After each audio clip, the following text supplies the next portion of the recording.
దేవునికి స్తోత్రం కలుగునుగాక. క్రీస్తు యేసునందు సోదరి సోదరులారా, కూడి వచ్చిన మీ అందరికీ ప్రభు పేరిట శుభము వందనాలు తెలియజేస్తూ ఉన్నాను.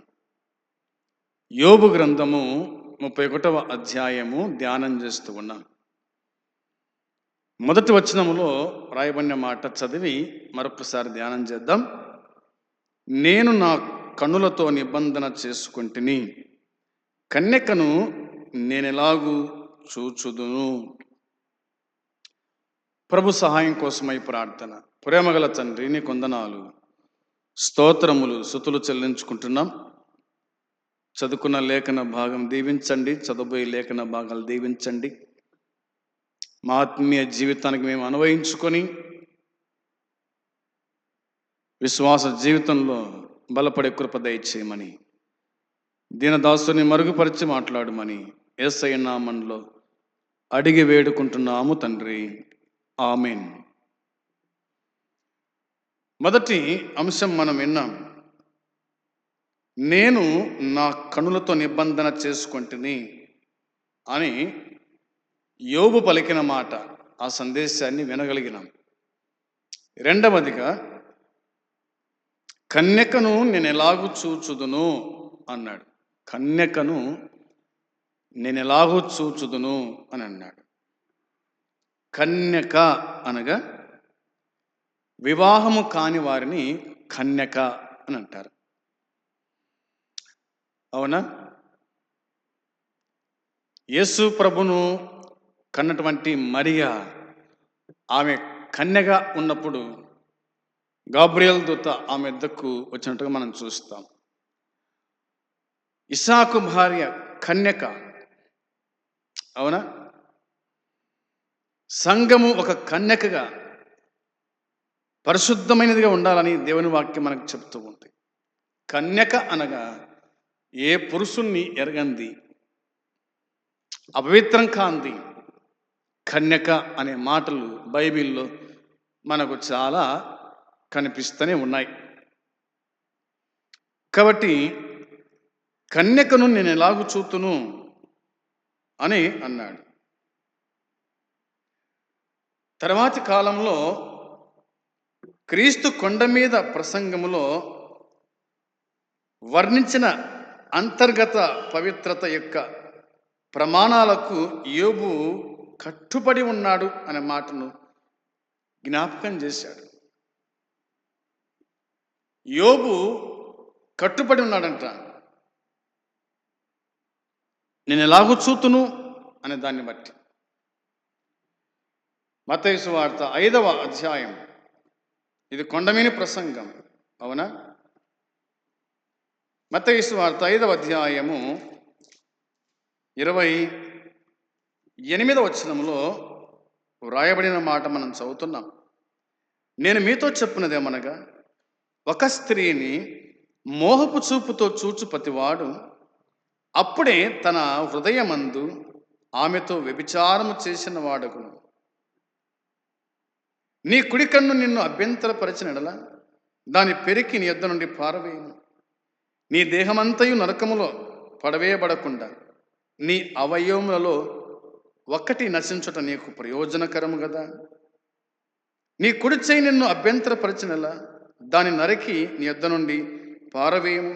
నీ దేహమంతయు నరకములో పడకుండా నీ అవయవములలో ఒకటి నశించుట నీకు ప్రయోజనమే కదా అని ఆయన కొండమీది ప్రసంగములో ఆయన ప్రసంగించాడు. వ్యభిచారము, అవునా? వ్యభిచారము చేయవద్దని చెప్పబడిన మాట మీరు విన్నారు కదా. మోసే ధర్మశాస్త్రములో రాయబడిన మాట మీరు విన్నారు కదా. అయితే నేను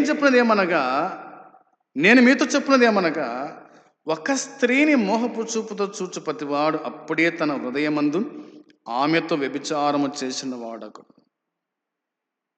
చేస్తేనే కాదు, చూస్తేనే తప్పు అన్నాడు. చేస్తేనే కాదు, చూస్తేనే తప్పు జ్ఞాపకం చేశాడు. మోహపు చూపుతో చూచు ప్రతివాడు. ఇక్కడ యేసు ఒక వ్యక్తి. మనస్సులో సాతాను కలిగించే అక్రమమైన కోరికను కాక, మనసులో ఉద్దేశపూర్వకముగా కలిగే చెడు భావాన్ని ఖండిస్తున్నాడు. అవకాశం కలిగించినప్పుడు, అవునా, ఆ క్రమ రేఖను తీర్చుకోవాలని, ఆ భావము పురుకొల్పుతుందని, అక్రమమైన మోసపూరితమైన అంతర్య కోరికలు అడ్డగించక మనస్సులో దాన్ని ప్రోత్సహిస్తే అది పాపం అని ప్రభువు చెప్పినట్టుగా దేవుని వాక్యం గుర్తు చేస్తూ, ఒకటి సినిమాల్లో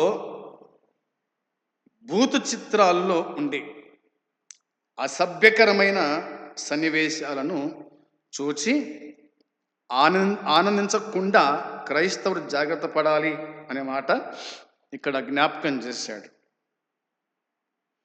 కొరింథీ మొదటి పత్రిక 6:15-18 వరకు, గలతీ పత్రికలు మనం చూస్తాం, ఎఫెసు పత్రిక 5:5, కొలస్సీ పత్రిక 1, కొలస్సీ పత్రిక 3:5 ఇట్లా చాలా మనకు కనిపిస్తాయి.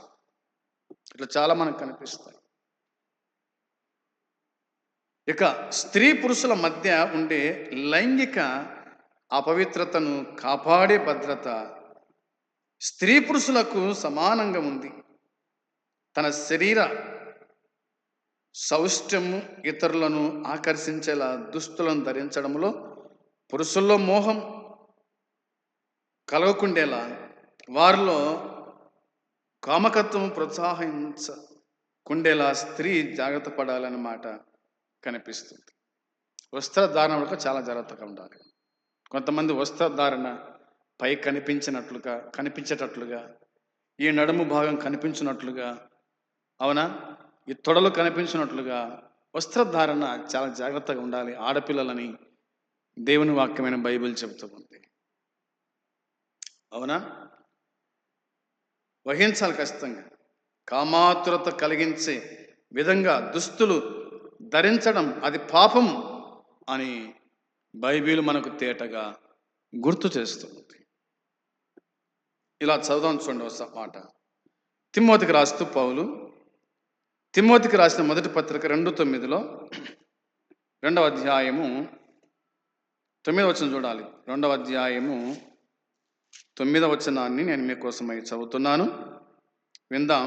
మరియు స్త్రీలను అనుకువయు స్వస్థ బుద్ధి గలవారై ఉండి తగుమాత్రపు వస్త్రముల చేతనే గాని జడలతోనైనను బంగారముతోనైనను ముత్యములతోనైనను మిగుల వెలగల వస్త్రములతోనైనను అలంకరించుకొనక అని దేవుని వాక్యం చెబుతుంది. స్త్రీకి అలంకరణ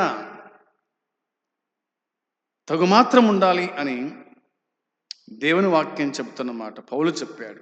ఎలా ఉండాలి అంటే, దైవ భక్తి గలవారమని చెప్పుకొను స్త్రీలకు తగినట్లుగా సత్క్రియల చేత తమను తాము అలంకరించుకొనవలెను అని దేవుని వాక్యంలో మనం చూస్తూ ఉన్నాం. స్త్రీలు మౌనంగా ఉండి సంపూర్ణ విధేయతతో నేర్చుకోవాలని రాయబడింది. స్త్రీ మౌనంగా ఉండవలసిందే కానీ ఉపదేశించుటకైనను పురుషుని మీద అధికారము చేయటకైనను ఆమెకు చెలవేయను అని జ్ఞాపకం చేశాడు. అయినప్పటికీ భక్తిగల ఆ స్త్రీ నడవడిక గురించి దేవుని వాక్యం చెబుతుంది. తగుమాత్రపు అలంకరణ ఉండాలి, వస్త్రధారణ. అవునా, చాలామంది స్త్రీలు మరి అనుకోయు స్వస్థబుద్ధి గల వారి ఉంటే మేలు, కానీ తగుమాత్రపు వస్త్రాలు ధరించుకోవాలా. జడలతో, బంగారుతో, ముత్యములతో మిగుల వెలగల వస్త్రముతో నైనను అలంకరించుకొనక అని వాక్యం చెబుతుంది. బంగారు ధరిస్తారు, చేతుల ఉంగరాలు ధరిస్తారు, అవునా, మంచి వస్త్రాలు ధరిస్తారు. దానివల్ల నువ్వు ఇతరులను ఆకర్షించుతున్నావు, ఇతరుల ఆకర్షణ కోసమే నువ్వు అలంకరణ చేసుకుంటున్నావు అన్న సంగతి జ్ఞాపకం చేసుకోవాలి. కాబట్టి నీ అలంకరణ నీ భర్త కోసమే కానీ ఇతరుల కోసం కాదు. అది మనం గుర్తుంచుకోవాలి. నువ్వు అలంకరించుకో. ఎక్కడ? ఇంట్లో నీ భర్తకు నువ్వు అలంకారం కనిపించు, ఆకర్షణ కనిపించు, కానీ ఇతరులకు కాదు అనే సంగతి దేవుని వాక్యం మనకు తేటగా గుర్తు చేస్తుందన్న సంగతి బైబిల్ మనకు జ్ఞాపకము చేస్తూ ఉంది. ఇవి మనం గుర్తుంచుకోవాలి. తర్వాత పేతురు రాసిన మొదటి పత్రిక 3వ అధ్యాయము 2వ వచనము 3వ వచనము నేను మీకు జ్ఞాపకం చేస్తాను. పేతురు రాసిన మొదటి పత్రిక 2వ అధ్యాయము మరి 2-3 వచనాలు మనం చదవాలి. 3వ అధ్యాయము 2-3 వచనాలు నేను మీకోసమై చదువుతున్నాను. అటువలే స్త్రీలారా, మీరు మీ స్వపురుషులకు లోబడి ఉండుడి. అందువలన వారిలో ఎవరైనాను వాక్యమునకు అవిధేయులైతే వారు భయముతో కూడిన మీ పవిత్ర ప్రవర్తన చూసి వాక్యము లేకుండానే తమ భార్యల నడవడి వలన రాబట్టబడవచ్చు. జడలు అల్లుకుంటాయు, బంగారు నగలు పెట్టుకుంటాయు, వస్త్రము ధరించుకుంటాయను వెలపటి అలంకారం మీకు అలంకారముగా ఉండక అని అన్నాడు. వెలపటి అలంకారం మీకు అలంకారంగా ఉండక అని జ్ఞాపకం చేశాడు. వెలపటి అలంకారం కాదు, గుణ అలంకారం కావాలా అనేది గుర్తు చేసినట్టుగా దేవుని వాక్యం మన జ్ఞాపకము చేస్తుంది. కాబట్టి జాగ్రత్త అని బైబిలు చెబుతుంది. కాబట్టి మనము యోబు చెప్పినట్టుగా, యోబు మాట్లాడినట్టుగా మనం జాగ్రత్త కలిగి జీవించు వారమై, బ్రతుకు వారమై ఉండాలని వాక్యం చెబుతుంది. మరి యోబు యవనములో ఉన్న స్త్రీని చూడటం వల్ల కలిగే కామపూరిత ఆలోచనలను నివారించడానికి యోబు తన కనులతో నిబంధన చేసుకున్నాడనే మాట మనకు దేవుని వాక్యం బైబిల్ చెబుతూ ఉంది. ఒక మాట చూడాలి. ఆదికాండం 3వ అధ్యాయము 6వ వచనములో, ఆదికాండం 3వ అధ్యాయము 6వ వచనములో దేవుని వాక్యం చెబుతుంది, స్త్రీ ఆ వృక్షము ఆహారమునకు మంచిది, కనులకు అందమైనది, వివేకమిచ్చు రమ్యమైనదినై ఉండుట చూచెను. ఆమె దాని ఫలము కొని తెంచుకొని తిని తనతో పాటు తన భర్తకును ఇచ్చెను, అతడు కూడా తినను అనే మాట ఉంది. ఆ స్త్రీ వృక్షము, అవునా, ఆ స్త్రీ ఆ వృక్షము ఆహారమునకు మంచిదియు కన్నులకు అందమైనదియు నై ఉంట చూచిందంట. అవునా, కన్నులు చెడిపోతే ఇంకా దేహమంతా చెడిపోయినట్టే. అవునా, నీ కన్ను చెడితే నీ దేహమంతా చెడిపోయినట్టే. కన్ను దేహానికి దీపం. అవునా, కాబట్టి కళ్ళ విషయంలో జాగ్రత్తగా మనము చూచుకునే వారికి ఉండాలని వాక్యం మనకు తేటగా జ్ఞాపకం చేస్తుంది. సంఖ్యాకాండం 15వ అధ్యాయం 19వ వచనములో, సంఖ్యాకాండము 15వ అధ్యాయము 39వ వచనం చూడండి.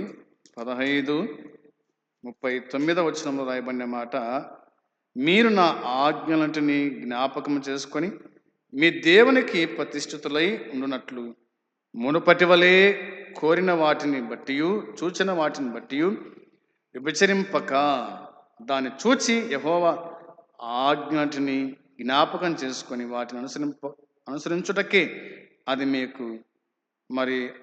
మీకుంచగా నుండును అని అన్నాడు. కాబట్టి వాక్యం చెప్తున్న మాట ఏంటంటే వ్యభిచరింపక అనే మాట. అంటే ఎలా అంటే చూపాలని అంత ఏమీ లేదు. కాబట్టి జాగ్రత్త, మన కన్నులతో మనం నిబంధన చేసుకోవాలా అనేది వాక్యం మనకు జ్ఞాపకం చేస్తుంది. యోబు ఆ విధంగా కన్నులతో కన్యకను నేను ఎలాగూ చూచుదును అని జ్ఞాపకం చేశాడు. ఆ విధంగా మనమును అలాగా ఉండాలని వాక్యం చెబుతుంది.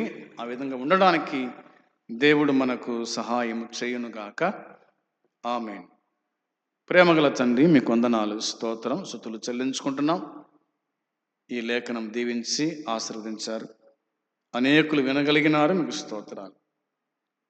మరి ముఖ్యంగా సేవకులమైన మేమైతేనేమి, యవనస్తులైతేనేమి, చాలా జాగ్రత్తగా కంటి చూపు విషయంలో ఉండాలని చెప్పిన నీ మాటకి స్తోత్రం స్తుతులు చెల్లించుకుంటున్నాం. ఆ విధంగా ఉన్న సహాయపడమని మీకు అప్పగించుకుంటాం. యేసయ్య నామములో అడిగి వేడుకుంటున్నాము తండ్రి, ఆమేన్. అందరికీ వందనాలు తెలియజేస్తూ కూడా